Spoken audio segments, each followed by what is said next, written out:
Are we on the air? We're on the air. Hey, welcome to gender. Do you know your gender? There's actually a test on gender that somebody said they had. Maybe I'll get one. Welcome to class today. We are talking about archetypes and gender stereotypes, but I wanted to read something to you I found out of another textbook, actually. It says our problem, this is about gendered voices, it says. Our car was having some problem and my wife took it to be repaired, a man said. She called me from the auto repair place, furious at the treatment she had received. The men were stonewalling her, failing to listen to what she was telling them and treating her as though she couldn't possibly be capable of relating problems concerning an automobile. She was steamed. I went down there and the problem disappeared. I was a man and apparently privy to the innermost secrets of automobiles. They treated me as though I would understand everything perfectly. Both my wife and I thought it was really absurd. Has anybody ever had problems like that? Yes. I think every woman has. Yeah. Have you had an example like that happen? Yes, she said, and then she quit talking. Not off the top of my head. Oh, okay. Okay. Well, actually, uh-huh. My dad does baseball card shows, and whenever I used to go with him, the men would never, ever ask me, like, about cards or anything. And if my dad wasn't there and I had to give them a prize or something, they would always say, well, I'll wait till your father comes back. And my dad will say the exact same thing. Yeah. Yeah, there you are. That's very irritating. Well, so these gender biases are just everywhere. And one of the things I hope you all are all doing here in the course now, and those on TV taking it, is just be aware of that kind of stuff. And in fact, that's good extra credit stuff. You know, if you wrote up, say, 3 incidences that happened, like your baseball card example, Amy would be a good one. But say do 3 of them, of situations and how it was a gender bias and unfair. You know, I think it helps us awaken to the stereotypes and how they can snag us, keep us from treating each people as people, individuals of dignity and value for who we are as a person, not because of our gender. Here's another one. It says, one of my friends was upset that it cost $3.20 to get her shirt dry cleaned, a woman told me. She asked why it was so much. The shirt was just tailored and a tailored plain shirt. I guess blouse or something. They told her that women's blouses cost more than men's shirts regardless of the style, because women's clothes, they said at the cleaners, don't fit on the standard machine for pressing and must be hand pressed. She wondered if it was really true, and so she gave her shirt to a male friend to take to the dry cleaners. The problem apparently disappeared because they charged him $1.25 for the same garment. Isn't that beyond stereotyping? See? Yeah. Isn't that interesting? How the stereotyping goes on all the time, unconsciously. And of course, what this course is about is raising our consciousness, becoming aware. Probably as good as it gets in all of life is becoming conscious. We're not ever going to get rid of the problems. We're going to always have these issues, prejudices, stereotyping, racism, sexism, unfortunately, ageism. These things will be going on forever. But our job is becoming more conscious and aware. We can choose to help make a difference. And the goal, of course, is to work on ourselves. And in working on ourselves, we have a chance to have a real effect on the world by dealing with our own issues of gender.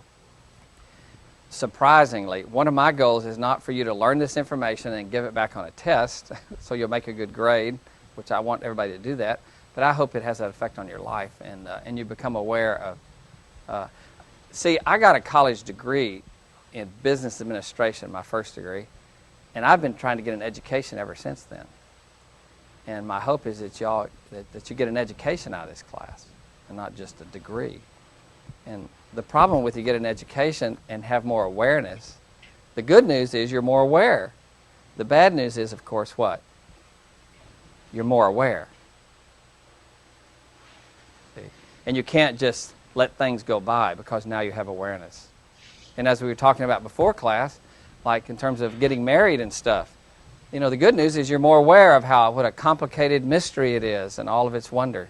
And the bad news is you're more aware what a complicated mystery it is and how do half of it even survive. People are so upset often that half marriages fail. Well, I think it's sort of a miracle that half of them survive with all the issues and that we bring to the table. So hopefully the class will learn more, will become more aware so that we can be more responsible citizens and better humanoids in the world. Okay, here we go. Back to the deal. Okay, as we start today, what I'd like for you to do is list 2 men that you admire on a piece of paper. You're not going to turn it in, but write it down. Just 2 men that you admire and 3 things about each one that you admire. It could be our beloved president. Now see, there I'm stereotyping because this is going to go out on TV. And does anybody think in the next 4, 5, 6 years, could we have a female president? Well, so the other thing, so 2 men and 3 characteristics of each. And 2 women you admire and 3 characteristics on each of them. And we don't have to go off the air. I mean, this isn't a rocket science thing. But just think about that. 3 characteristics of a man, 3 characteristics of a woman. 2 of each. And Scott, can you still bring me a bit of water, please? Thank you. Thanks, guys.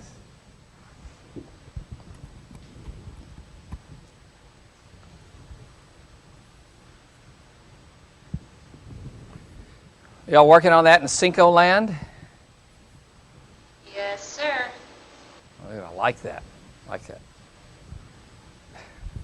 Hierarchical comment.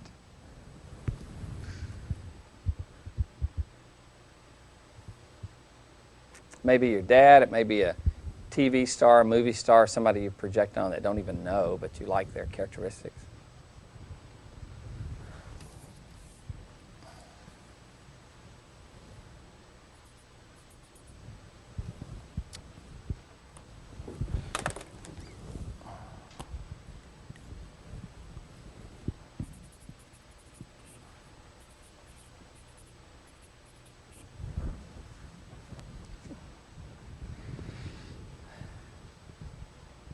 This is called dead air, I think, what they call this.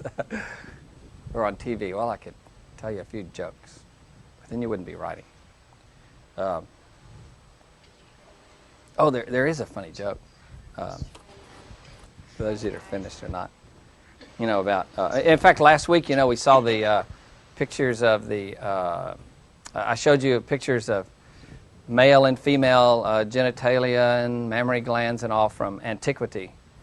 Thanks a lot. Great. Thank you very much. And some of that might have been shocking and you know, difficult to comprehend at one level. Actually, there was another one, an interesting one, a Greek where they have this entrance into this temple, and there's these 2 huge columns and phallic symbols outside of each column entering the temple area. And the point of it is at some level they honored this, the nature of body parts and what they symbolized. And see, in some level, people of medieval times and antiquity often were closer to the archetypes than we are. We've sort of left the humanity behind in our idealism. But anyway, it's a funny joke. Put it on 3 while we'll do this. Y'all finish writing that. So the joke is the guy goes to the psychiatrist and says, I got this problem. I've really got some obsessions and I need to work on it. So the psychiatrist does this symbol association test. Well, it says, let me just draw something. Tell me the first thing that comes to your mind. So the psychiatrist draws this, and the patient goes, sex, sex. And the psychiatrist goes, well, that's very interesting, very interesting. He said, well, let me try something else. So the psychiatrist draws a square and says, turns it, holds it up, says, what's the first thing that comes to your mind? And the patient goes, sex, doc. I mean sex. That's all I see there. So the psychiatrist says, very interesting. Let's try one more. So she draws this triangle, says, what's the first thing that comes to your mind? And of course, by now the guy's pretty worked up, and he goes, sex, doc. I just think of sex every time you draw these pictures.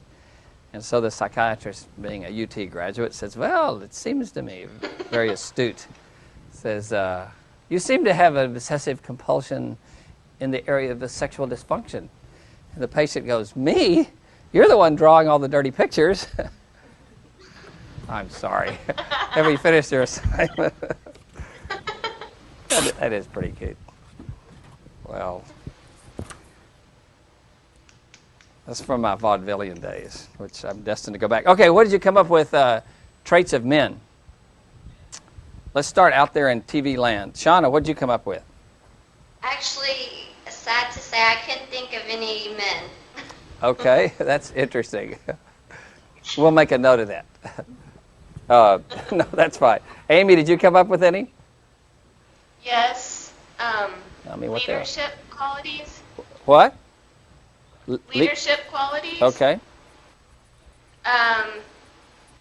Loves his wife and family, and you can tell. Okay. And respectful towards women. Okay.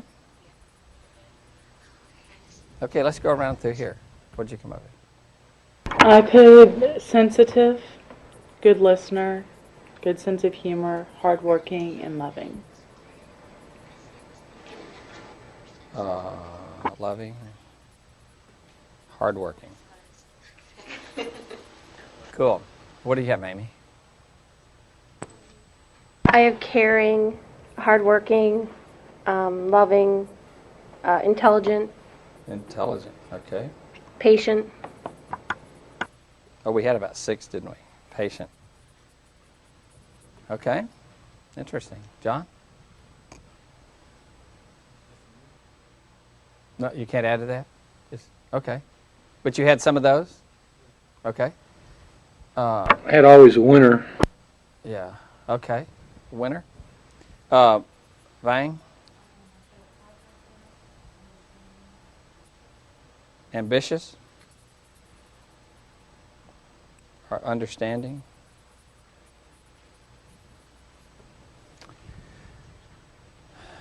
Huang, how about you? I mean, Kwang. Caring, patient, loving. Interesting. Sensitive men. It's great. Elena, what'd you have? I had spiritual, Spiritual, supportive, supportive. loving, Okay. smart, Smart, intelligent, had loving. and strong. Strong, okay. Interesting. William, what'd you have? Hardworking, disciplined, responsible, laid back. Responsible, loyal, and laid back. Interesting. Good. What'd you have? Push the button there, please. I had not afraid to express one's beliefs openly, Okay. Expressive. Go ahead. and then sure of himself. Self-assurance. Interesting. Okay, how about women? Let's just go around. Amy, what'd you have? Hello. Me or the other one? I'm sorry. They made 2 that year, didn't they? Are you the left-handed model or the right-handed model? Yeah, Cinco Amy. I didn't list any women, but I guess compassionate. We're talking about women. Talking about women now. Compassionate. Yes. I didn't have a question in my voice. I just was trying to clarify. Go ahead. That was it? Well, I didn't list any women. I don't know. We just Good stayed with the listener. men. That's okay. It's kind of just a little thing to get y'all participating a bit. What do you have, Heather? Shauna has a lot. Oh, she does? I have positive thinking, Okay. open-minded, understanding, Yes. caring, Okay. supportive. That's enough. Supportive. I was trying to make up for the part that I didn't get Yeah, for for the men. Well, yeah, you're doing a good job. You did well. I put hard worker, successful, loyalty, loving, nurturing, always has time for you, puts family first. Puts what? Family first. You know, just to throw this out, because you see how our heroes are integrated? And the masculine, feminine can move from heart to head. And go ahead, Amy. What you got? I had caring and intelligent and hardworking. Hardworking. Guys, a lot of hardworking people, aren't there? Good. John, did you need any on the women? Only thing I had that's not already up there is spiritual. Spiritual. Okay. Great. Bang. Push the button. Y'all get to go on TV now, see? Well, They're not showing y'all on here. I are they? put control. Oh, y'all are on TV now. Look, isn't that fun? Go ahead. Okay, What? control, Control? manipulative, and motherhood. And what was the other one? At least at my house. What was the second one? Manipulative. This is a positive trait. That is. Yeah, that's called the shadow. You didn't mean to say that, but you did. But that's okay. Manipulative. And that's a positive thing? Oh, it is. Okay.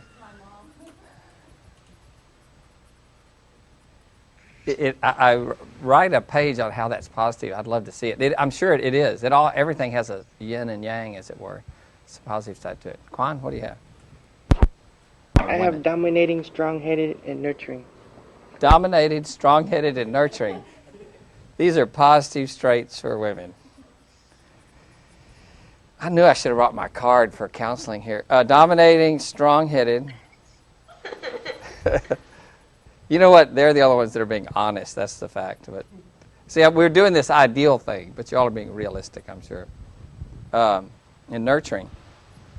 That sounds like an oxymoron. I have a dominating, strong-headed, nurturing mom. Yeah. Well, I actually kind of did, I think. What did Whitman say that, Walt Whitman said, what he said, do I contradict myself very well? I'm full of contradiction, for I contain multitudes. There's the archetypes, isn't it? Melena, what did you have for women? I have carefree. Carefree. Family, great family values. Uh-huh. Loving, strong-willed, smart, and beautiful. Strong-willed. And see, that's not necessarily a negative trait, is it? B-A-T-I-F-U-L, and we had loving down here someplace. Loving. Okay, what'd you have, William? Caring, supportive, spontaneous, independent, Cultured. And we had intelligent here somewhere. Yeah, I hope y'all are memorizing this. This will be on the test. Just kidding, just kidding. Caring, intelligent. Okay, good. What'd you have?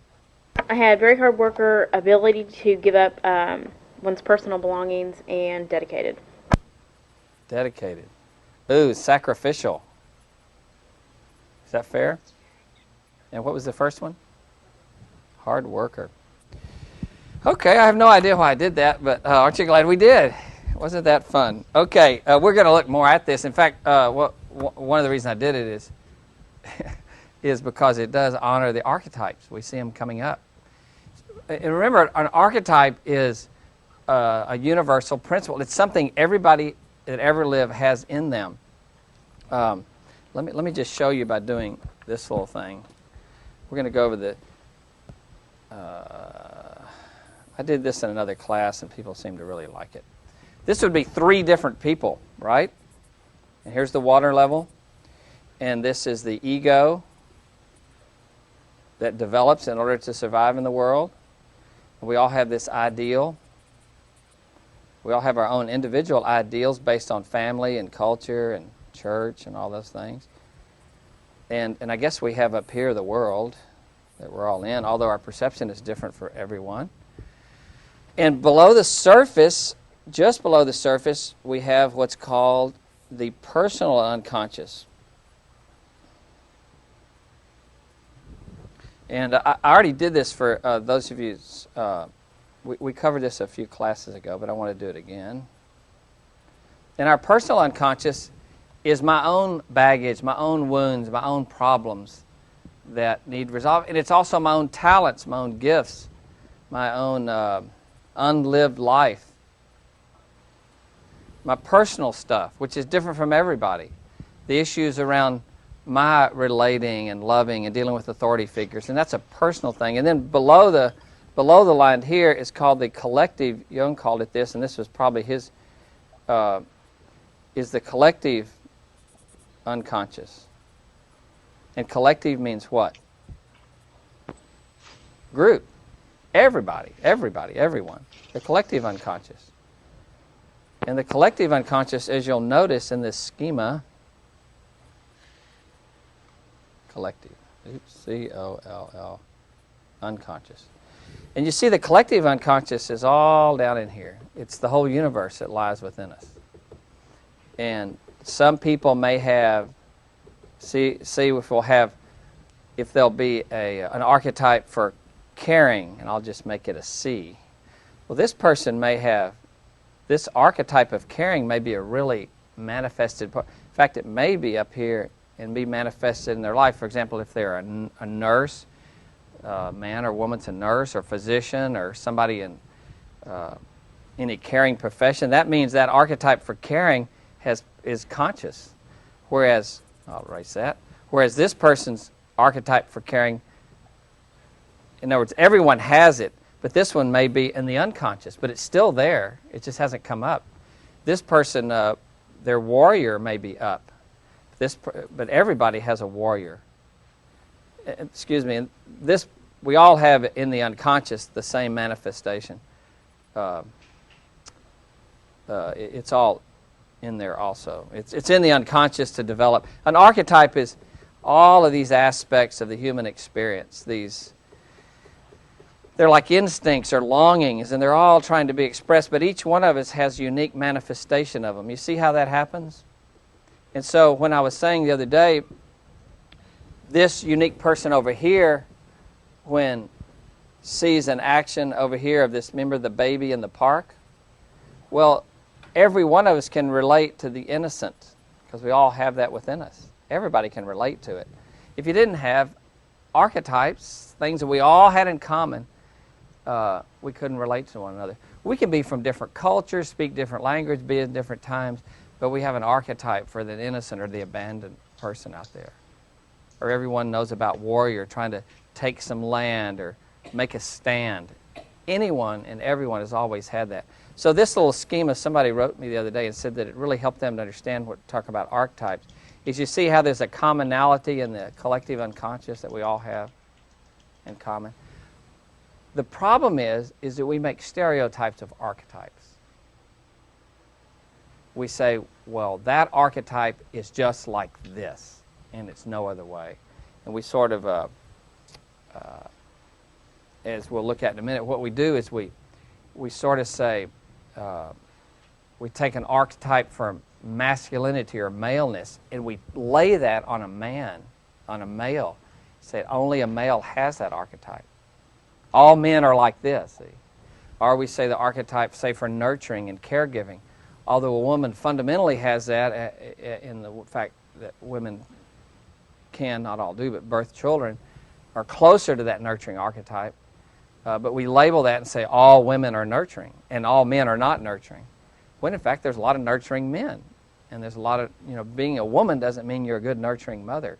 Some women can have a baby, but they don't have the energy or the archetypal manifestation of being a good nurturer. I remember a study I read a while back in New York that said a mother who wants to work to express herself, and if she does work, she raises her kid does fine. A woman who doesn't want to work, and if she's able to stay home, she does fine. The problem becomes is the woman who stays home when in fact she really wants to work. and so the kid gets the residual of that energy, or the woman who has to work when her energy stays home. Until she comes to terms with that conflict, the kid will pick it up, the child will pick it up. So however that archetypes manifests itself in each one of us is part of understanding how ourselves personally, and how keeps us from getting stuck in sort of a gender schematic of stereotyping one aspect. We'll come back to this in a minute, but let me just, as a way of reviewing, talk about last time the psychological theories of gender role. I just wanted to add one more to it that we talked about, and we went over this last time. Remember we talked about the psychodynamic theory, and this is a good test question also, of understanding gender. And the two models for that is the Freudian model is resolution of conflict with same-sex parent. The psychodynamic model emphasizes intrapsychic forces. And then the Freudian model is that gender comes from manifestation through archetypal expressions. That in some ways our gender is almost it's almost predetermined psychologically, like not like our genetic or DNA model, but it's just some psychodynamic, psychoanalytic or psychodynamic theory that's going on within us. And you know, I teach a lot from this model. It is a model. It is not the model. It's been used by many, many people. It's often not taught a lot in academic circles. But it's a way to look at this. But all of these ways have some validity to them, and I'm not demeaning any other way. This is just a way that I have worked with for 20 years. And it's full of energy for me. In fact, I take a course. At present, I've taken a course the day before I do this course. And I'm still learning about the archetypal world and the manifestations of our true nature that's always coming forth. So I like kind of this psychodynamic model. It's just a model we use here. And then the books use some other models. The books often use the social learning model, which focuses on external environmental forces through rewards and punishment, remember?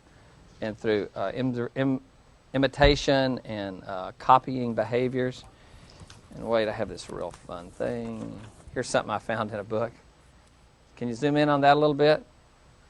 Here's social learning theory. See these girls? According to this theory, children learn attitudes and values by observing and imitating the behaviors of others. What they learn depends partly on the power and prestige of the person observed. Television, movies, music can be powerful influences on sexual values and gender behavior of children and adolescents.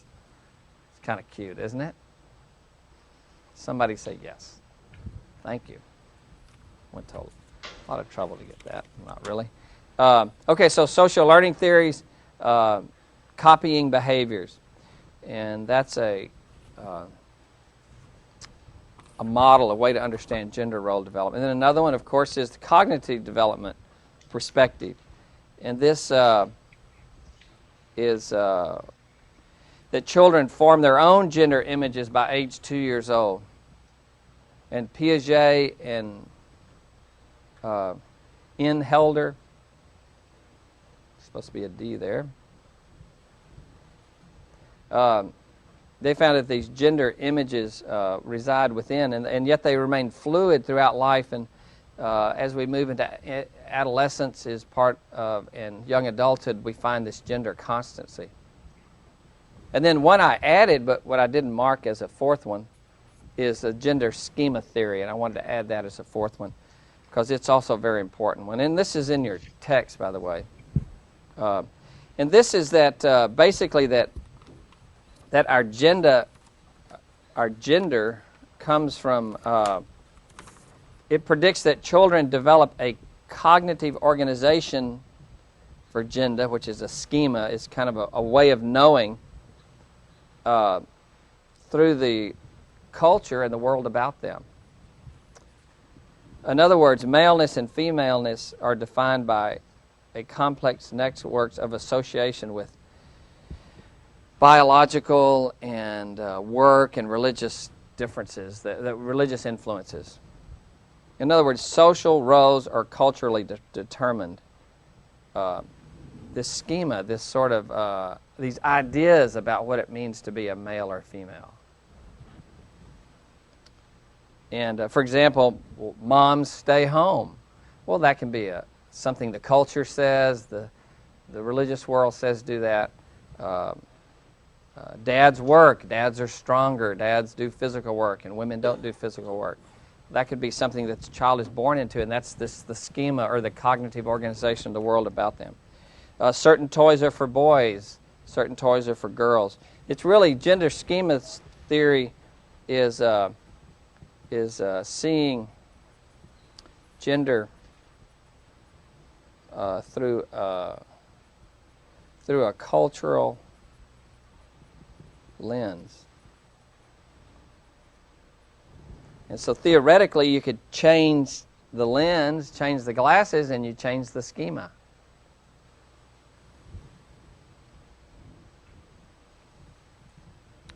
Okay, any questions about that?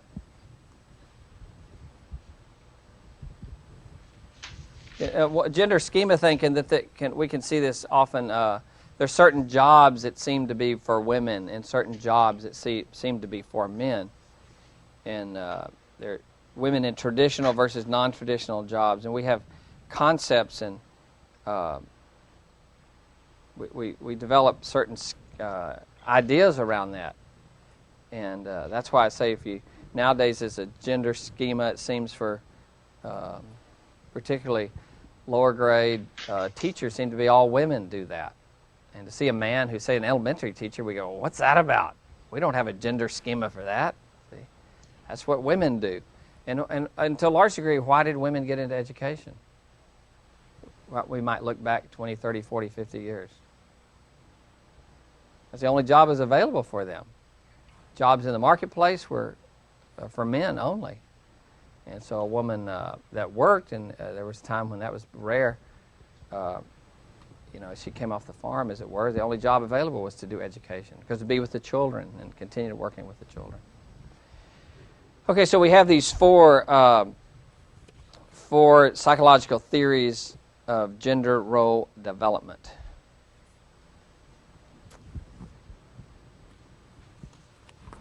Okay.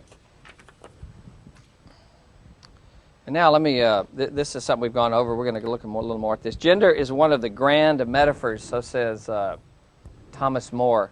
It's one of the grand metaphors of the human condition and for the nature of the cosmos used by poets and visionaries to understand gender. Part of what I was doing in terms of just looking at the difference between male and female, as it were, the Wolferian and the Müllerian outcomes, whether you get a biological male or biological female, is to not just see the sort of the blatant sexuality, but to honor the image behind this. Without a taste for image, the mind slips into literalism, and not catching the poetry in gender. Thomas More says we tend to place all our gender talk around actual men and actual women, thus creating polarizations, stereotypes, and antagonisms between the sexes. Oh, all men are. Who said it earlier? Somebody said about men are selfish. And I think you were talking about when we first started this little task. Well, and you could hear people mutter through, well, yeah, all men are selfish. They're aggressive and they're selfish. And without realizing that selfishness and aggressiveness is an archetype that everybody could have, and everybody, in fact, does have. And yet the male spirit, this male spirit or this male archetype energy is not the same as the male person, just as the female spirit is not the same as the female person.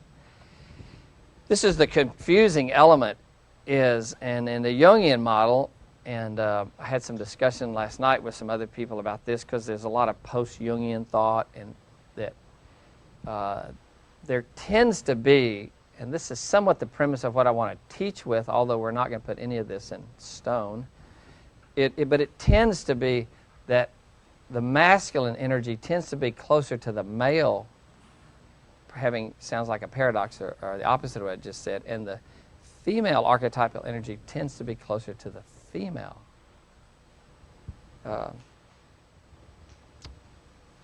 And ancients honored these manifestations. And if we'll think about, if we'll go back just to the biology of it, the woman is the container for receiving the man in the birth process, or the process of being impregnated. And so that the principle of life on receiving things, and I put it over here, did this a few weeks ago, y'all haven't seen this, but we might see the archetype of the feminine as receptive.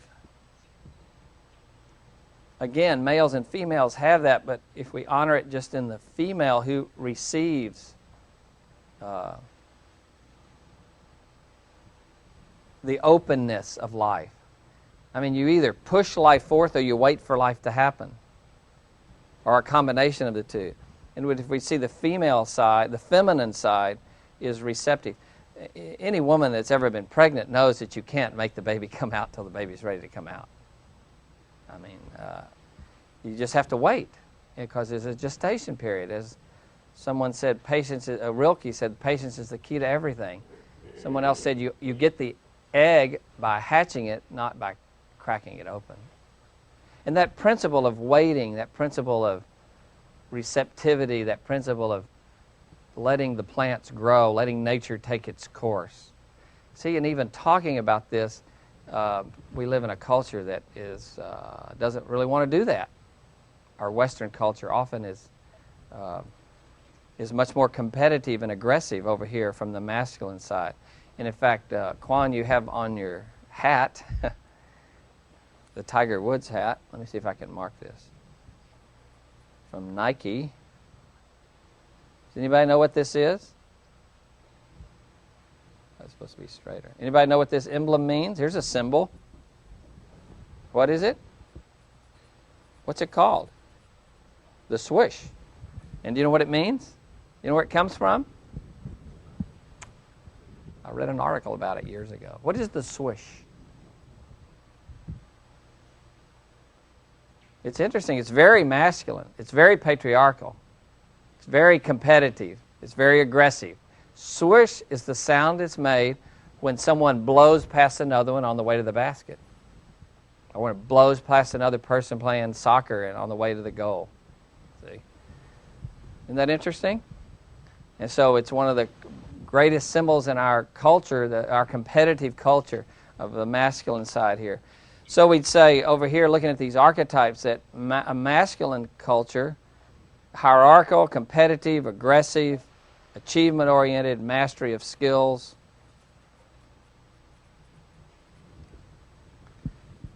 And we tend to see that masculine side in the role of men and carrying that, the male. And if we would go back even to primitive times of understanding the hunter-gatherer world, where the female would stay home with the kids and nurture the fireplace and the hearth, the home, and the man would go out and get the game and compete in the world and come back. So you see how those archetypes tend to be carried more in masculine and feminine. And having said all that, in the next few classes, we're going to look at that a lot more. Again, not to put it in stone or make huge judgments. It gives us a way to think about gender and what are some of the gender issues. All neurosis comes from one-sidedness. Carl Jung said. All neurosis comes from one-sidedness. And where we get in trouble is when we're lopsided as people. When we have, say, all competitive and no cooperative. Or we're all cooperative and don't have any competition when we need it, or assertiveness. Let me just go down through these. Egalitarian, anybody know what that means? Equal. Saw Patricia Ireland. Does anybody know who Patricia Ireland is?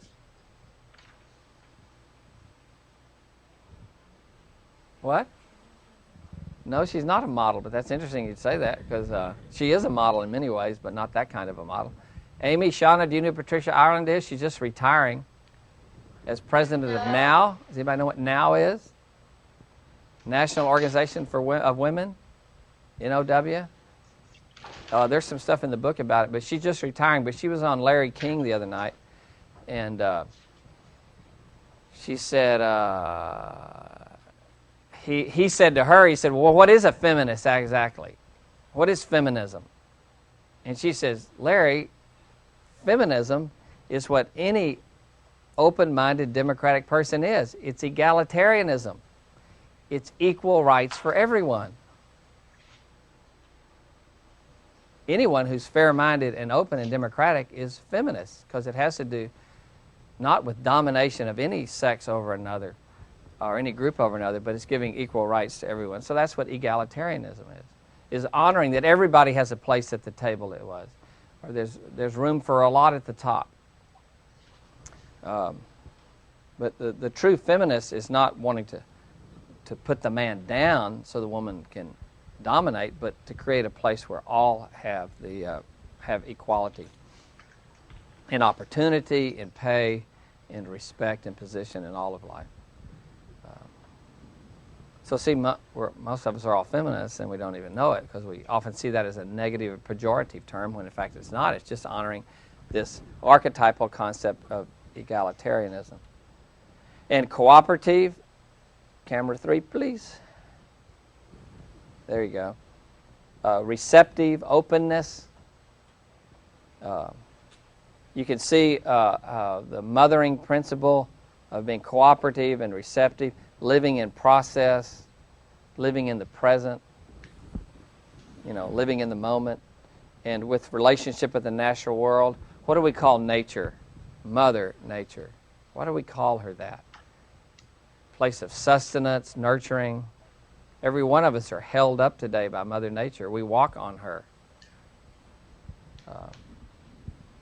The food we eat, the water we drink, all comes from Mother Nature. Haven't you noticed? We don't invent this stuff. We just get what Mother Nature gives us. Reminds me of a funny story. My daughter teaches astronomy up in New England in college up there, and she's they've just announced that they're going to pay for her to get her master's degree. They want to invest in her. She runs the astronomy lab at Wheaton College in New England. And so when I was visiting a while back, in her, she loves the cosmos and the stars and all this. And so in her little Ranger pickup she drives, she has she has all of the planets, like, stickers in the car. Like, here's Saturn and Uranus and Pluto and Venus and Mercury and who did I leave out? Mars. And so I was looking all around, and I says, hey, Lori, where's Earth? I don't see Earth. And she goes, Dad, look out the window. We're on it. And I went, oh, yeah, silly me. Well, good old Mother Earth provides so much for us in our nurturing sense of life. You've often heard the expression Mother Church, that nurturing, holding, gathering. Well, see, that's a lot of the feminine archetypal energy. And you remember the handout I gave you on masculine and feminine a few days ago, a few classes ago. You might want to hang on to that, because we'll look more at that throughout this, the rest of the class. Honoring these archetypal energies. Here it is. Camera 3, please. See these principles? This was actually put together by Gene Raffa, who I've heard do several conferences, in a book called Dream Theaters of the Soul, A Feminine Approach to Dream Work. It's really fabulous, very easy to read book by Gene Raffa, R-A-F-F-A, Dream Theaters of the Soul. I have it written down here, and you don't have to zoom in on it. But see, we have the feminine principle here and the masculine principle here. And we'll find some of these energies. Again, he says here, the feminine principle mostly associated, focused on relationship, nurturance, the ability to be. Masculine principle mostly associated with individuation, activity, ability to do. That's not to say men do and women be. It's just to say these two principles. And one of the reasons I like to look at this as gender is we just want a place for all of the archetypes at the table. All of the positive archetypes at the table. And those that aren't conscious in our own world, where are they in our life? In the unconscious. Yeah, they're not yet manifested. Or if we don't have them manifest in our own life and in the unconscious, repressed, where are they also? How might we find them? They're projected out on other people.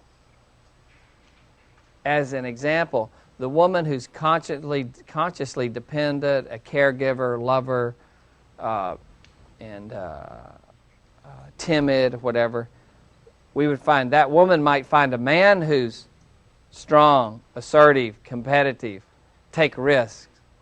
Because what is she doing? She's projecting out her own assertiveness, risk-taking on some man to do that for her. See what I'm saying? So it's projected. So that's why when I had you write out who are your heroes and what do you like about them, the reason you like those traits is those traits are in you, or else you wouldn't be projected on them in them. The reason those came out of your unconscious as you thought about them is because those things are in you. All those things you wrote are in all of you. So the way you develop those in your own life is let somebody model to it and work on it in yourself. In other words, if you like someone who's intelligent and they're a model for you, how do you work on that in your own life? You go to school, read some books, go to lectures, learn, develop your own intellectual acumen and your ideas and thoughts. You see what I'm saying? You don't just say, well, I'll hang around that person and they'll do all the thinking for me. Because then what you're doing is you're projecting and your whole unlived intellectual life stays dormant. See? And everyone suffers for it. And so then you have to have somebody else. The idea of a projection is to use the projection for we are what we hate and we are what we adore. And we can use our projections for self-discovery. Whatever you're attracted to in another person is in you. How can you develop that in your own life? So that's what's fun about looking at archetypes is, and remember, put it on camera 3 here. Thank you. Remember I asked you to go through and check the ones that you're strong in. Did anybody do that? Did y'all do it out there in Cinco Land? Yes? No. Did y'all do that? Did y'all check the ones you were strong at? No. Oh, you didn't? Okay. Did anybody in here do that? Well, if you do that, you'll find which archetypal energies are conscious, and you're consciously aware that they're. But we might say that all of these are within all of us, and they're yearning to be developed.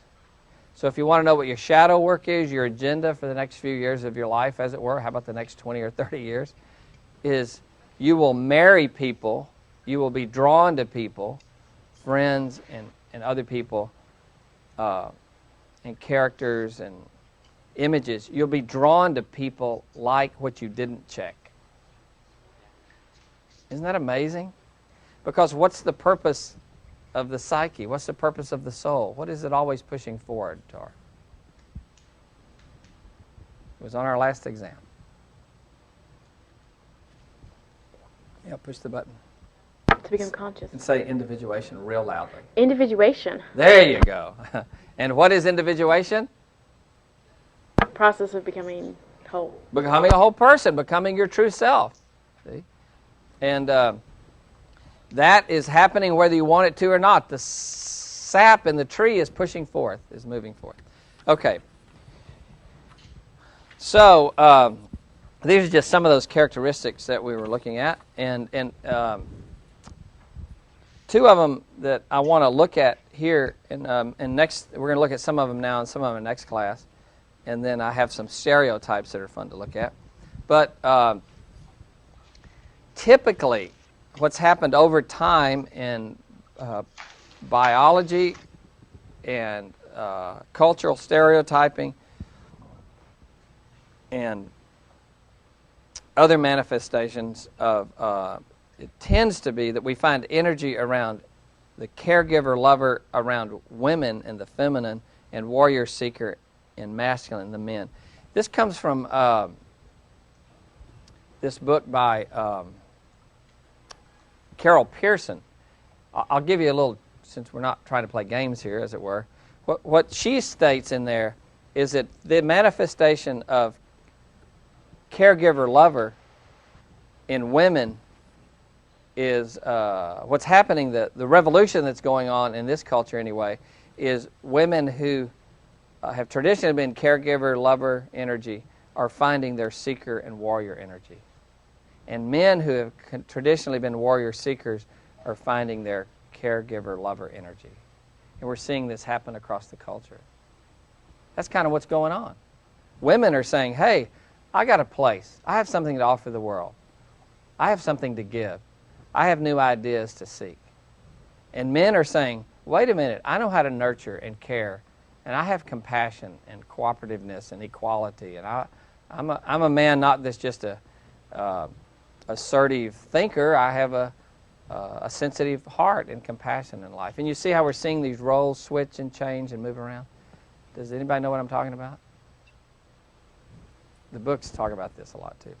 But so what I thought we'd do is look at these characteristics, and then it'll give us another basis to look for. And y'all are going to love this stuff. This is really good stuff. Okay, so let's just take caregiver archetype. How come I keep running out? Let's talk about caregiver. Again, most of the men who are in psychology, we have a lot of this caregiver archetypal energy anyway. That's why we're here. And the caregiver is the archetype of the caregiver is nurturing,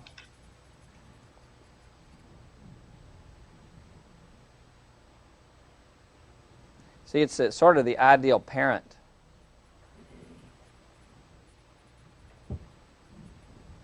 Loving, attentive,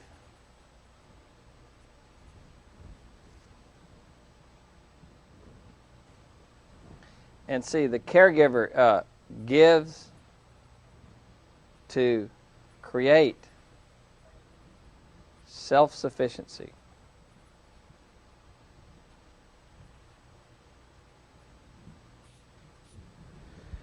The eternal caregiver is not for the caregiver, but it really wants to help the other person stand on their feet, be able to take care of themselves. I mean, healthy parenting is all about learning to not parent because you teach somebody to parent themselves.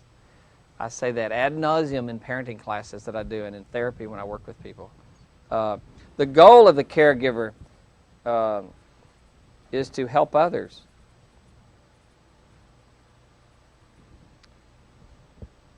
Is to make a difference. Make a difference through love and sacrifice.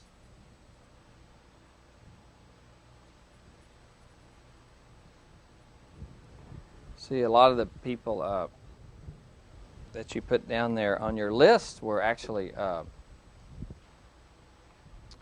you talked about love and sacrifice. I'm sure some of these were parent figures, weren't they? Did some of y'all put parent figures down as heroes? And the fear of the caregiver is selfishness or ingratitude. That means the caregiver thinks they're going to be taken for granted, and they fear they're going to be selfish, although we'll look at that a little bit later. And then I'm just doing some of these. This is in that handout I gave you, although I'm amplifying it more. And the task of the caregiver is to give without maiming self or others. So to the degree that I'm able to give and help you and not go under myself, how might I give and maim another person? What's an example of that? How can I maim another through caregiving? Push the button. Over-mothering? Yeah, Michelle, thank you. Yeah, over-mothering and smothering, giving too much, manipulating, sort of micromanaging someone's life for years and years and years. You know, when there are people in their 20s and 30s and 40s still telling them what to do. And, oh, I'm just your mother trying to take care of you. Interesting, I remember when I was 19 or so, and I was, I guess I went to junior college, stayed in my parents' home first year after high school, and I was a lifeguard at the country club in Corpus Christi at the yacht club. And I remember in taking my WSI water safety instructor and becoming all this kind of stuff, we had our final test, and our instructor was a guy who was about 6'2", close to 200 pounds, pretty good sized guy. So we went out to this big pool, and he comes and grabs you and takes you like he's a frightened person, who you're trying to rescue, and he takes you down, and you have to get out of the hold and get yourself up with air and get him in control. And so we had a little system, is that if you felt like we weren't being able to do it during the test, you just tap him twice and he let you go, and you come up and try it again. And he was a lot bigger than I am, and but anyway, I managed to pass the course, and all of us did. And I remember sitting around the pool. There were about 8 or 10 of us had taken this course to be lifeguards. Is anybody here a lifeguard? Been a lifeguard? Okay, you all know this. And he handed us our card, our water safety instructor. I think it was with the Red Cross or something. And he said, before I give you your card, I want to tell you something. One of these days, you're going to be at a lake, a river, a pool, someplace, and you're going to see somebody that's needing aid and is drowning, and you're going to have to make an instant decision. Do you have enough strength as a swimmer and skills as a lifeguard to go out there, get that person, and bring both of you back alive? Because if you don't, due to the river, the circumstances, or out at the beach or something, remember, as difficult as a decision it is, it's better for one to die than two to die. I can remember that like it was yesterday. And you know what? That was my denouement, an arrival into adulthood. That life is not some simple ideal, is it? And you'll notice when you fly on the plane, they say if the person, should the cabin decompressionize, whatever, and the oxygen come down, be sure and putting on, if a person next to you is a child or is acting like a child, be sure and put it on yourself first, and then that other person. See? And so much of caregiving, the problem we get into, we'll look at in a second, is we care for the other at the exclusion of ourselves. And all of us in the helping professions, all of us who grew up in dysfunctional families, which are about 90% of the world, we ended up caring for our immature parents. And that's the way we survived when we were 4 and 5, taking care of our depressed mother, our father who hadn't worked through their own issues in life. And that's why they had children. Here, maybe you'll give me the nurturing that I never got before. We all do that to some degree. But the idea is caregiving. The goal and the gift of the caregiver, and remember all these archetypes have a gift, is compassion and generosity.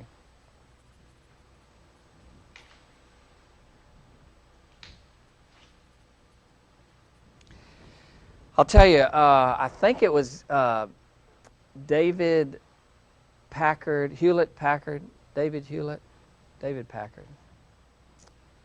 I'm not sure who it was. I think it was David Packard. Hewlett Packard, big computer company. I heard this story several years back. It may have been 15 years ago. He was married and president of this company, put it all together. They had 2 little girls, like 6 and 8, and his wife was killed in a car wreck or got cancer or something, but she died. And suddenly, this president of this huge corporation found himself as a single parent. And where his wife heretofore had been the primary caregiver, although he was caring and compassionate, but he wasn't carrying that role as caregiver, all of a sudden he became father, mother, caregiver, provider, everything. And as a result of that, his whole lifestyle changed, and he also changed the whole company. And they have become one of the most family-sensitive companies. They led the forefront of that for corporations in the world because of his own personal transformation that happened.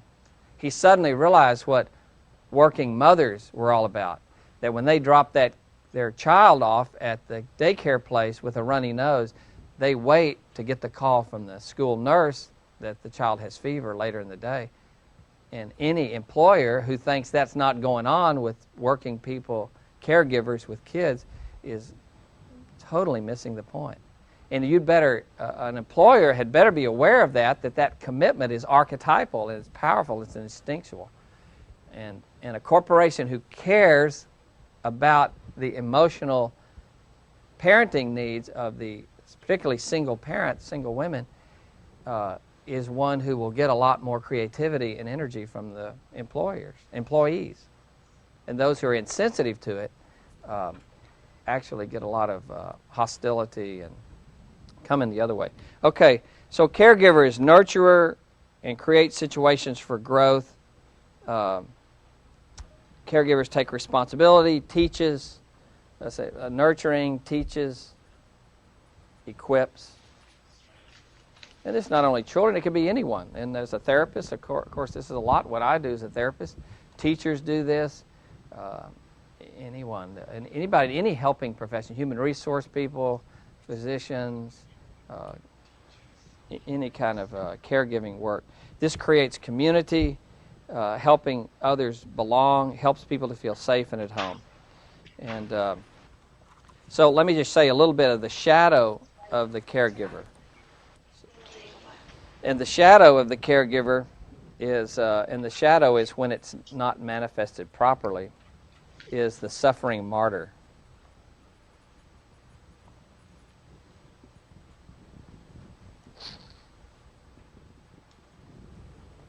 And this is the devouring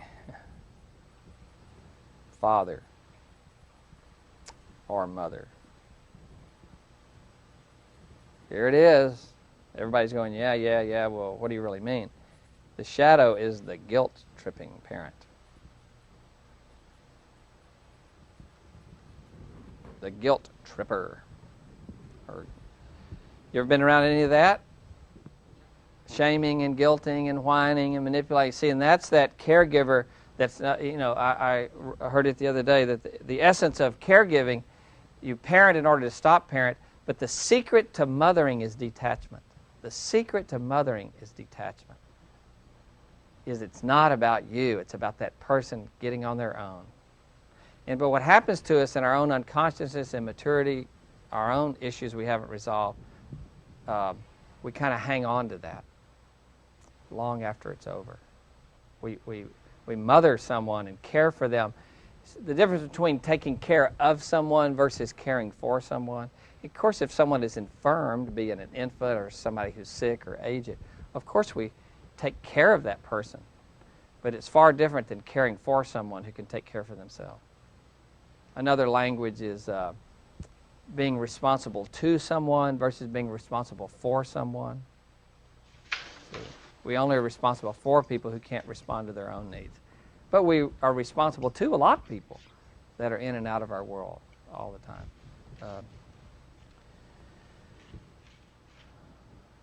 So the shadow is about caregiving that masks our own needs, and we become the suffering martyr. It's can't say no. That's why I had you do about talking about she. And remember, one of the tasks that Psyche had to do was to learn to say no to others and yes to herself. And this is really tough for a lot of women who are natural caregivers who have to be able to cut some room and set some boundaries and say, no, I can't help with that. And they're, in some level, they're going up against the archetype of caregiving. But what archetype do you think they have to manifest in order to do that? What do y'all think? Y'all still awake in Cinco land? Yes. But what archetype do you think a woman might have to manifest to go against the caregiving? Yeah, the warrior. Sure, warrior. She might say, wait a minute, I'm going to take some land here. I'm going to do something for me. It's not against you. You can stand on your own feet. I need to do something for me. And these are things that push up within us. So often having, this is why we did this the other day, having been received too much or too little care, we may not know how to give it to other people. If we've been smothered, we will smother unless we do our inner work about it.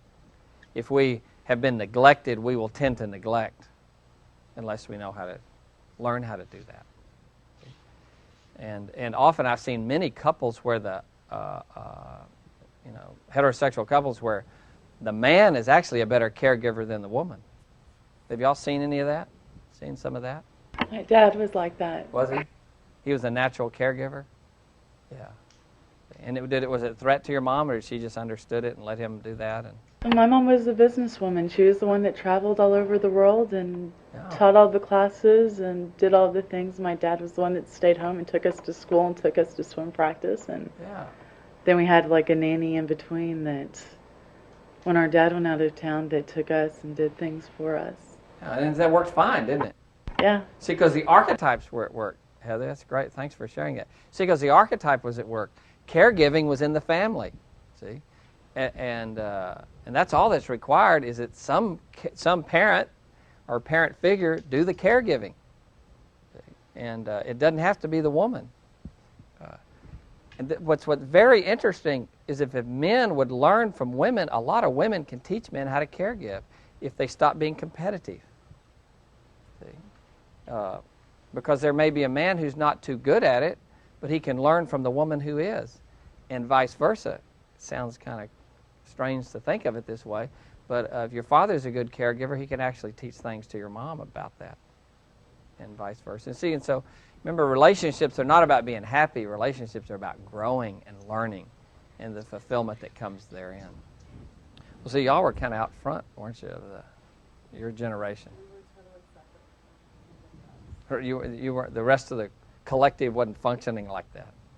Yeah. I mean, we stood out from all of our friends because it's like PTO meetings. Our dad was the one that was present instead of our mothers, and it was like people would make comments, well, where's your mom at? She's in England, she's in Scotland, she's wherever, and, well, where's your dad? I think he has my sister at a swim practice or something. But for y'all, that's what you grew up with. We had more fun. He had more energy for us, and he took us out and played soccer with us. He stayed home with us when we were sick. Yeah, and you didn't feel slighted by your mom, per se? Or? We didn't feel slighted by her, and actually we felt a lot closer to her because when she was home, she was really grumpy. Uh-huh. So we liked it. She left and she'd come back home happy. So it was like, okay, when are you going back again? That's great. It's almost like a stereotypical gender role reversal. You know, that's interesting. Very interesting. Yeah, so just to say this again, the suffering martyr is one who can't receive, only gives, uses guilt and obligation to control others selfishly. The term we talked about, manipulative, the martyr within me. Remember, we can all have, the caregiver often has another side. We all have a shadow side or a negative side of all of these archetypes. See? And if I don't look out, I can give to others and can't receive for myself. And if I'm giving and giving and giving to others, who am I really giving for? Them? No, for me. Because I've learned that if I give, I'll get back. Well, there's some truth in that, but if I heard in a codependent meetings I used to go to, somebody said one time, I'm still codependent. Don't think because I don't go to meetings, I'm not. I've learned to love the whole world enough to include me in it. See, it's to love others, but don't forget loving yourself. And so some of the work in midlife is about doing that. Let me, okay, so there's sort of the caregiver archetypal energy that primarily we see in women, and we might say that's a feminine archetype. But if you disagree with that, that's perfectly fine. And I tell you, without caregivers, we wouldn't be here. Now, let me just start, let's just do the warrior here. And the warrior energy, the warrior is the dragon slayer. The warrior makes goals and sticks to them.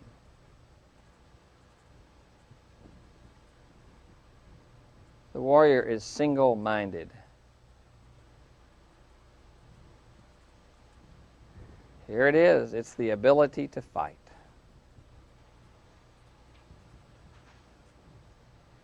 And it requires commitment. Does commitment have two T's or one? Shauna, tell me, help me. Malena, she came there first. She gets the prize. The prize is you're off for the weekend. No classes this weekend. Okay. And the warrior helps to protect boundaries.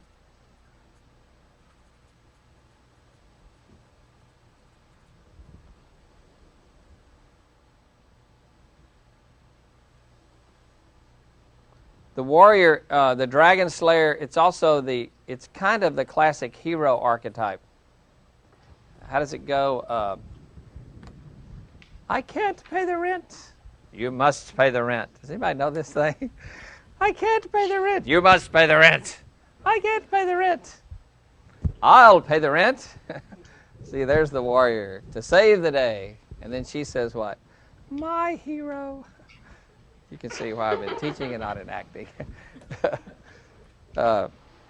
Anyway, but that's the warrior is the one that saves the day. It ultimately saves the world. And people are always ragging on the warrior and ragging on the aggressive male, the dominant male, the pushy male, or something.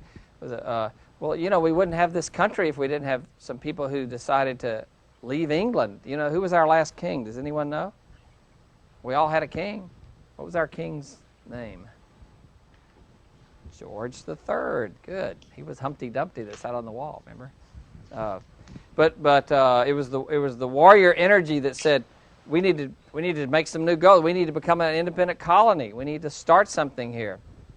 I dare say it's the warrior energy that risks getting married and starting a family and buying a house. I mean, it takes warrior energy all the time to sign on a note to buy a car. I have such respect for college students because it takes warrior energy for you to say, I'm going to start this degree and I'm going to stick with it and finish it out. I mean, remember, only 22% of adults in Texas do that. So all of you here and those on TV, I mean, you're honorable people. It takes courage and discipline. And I guarantee you'll never get an advanced degree without great warrior energy. Because what you'll find is the higher up you go in terms of your degrees, you're going to find fewer and fewer people supporting you. Because, see, you're stepping out of the crowd, and you have to have huge warrior energy to stick with it and stay at it over time and get to the top of the mountain, or whatever it is you're seeking. So the warrior is, warrioring is claiming power in the world. We got about 5 minutes. Yeah, I am claiming power in the world.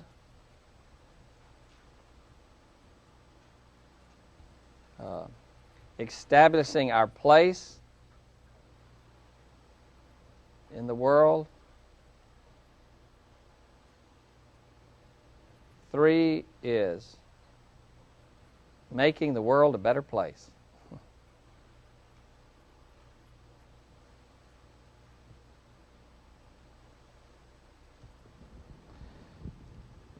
Coming over here today, there was some trash out in front of the school. I'm not throwing a bouquet at myself, but walking over to the library today, there was just sitting there. I thought, this is my campus. It's our campus. It's, something within me just picked it up. Maybe it was the caregiver. Part of it is the warrior in me wanted to say, I have respect for this institution. I have respect for who we are. Just pick it up, assert myself. See, make a difference. So the warrior is about being tough enough to not get pushed around. Or let me see, or I'll just put forceful enough. Forceful enough to have things your way.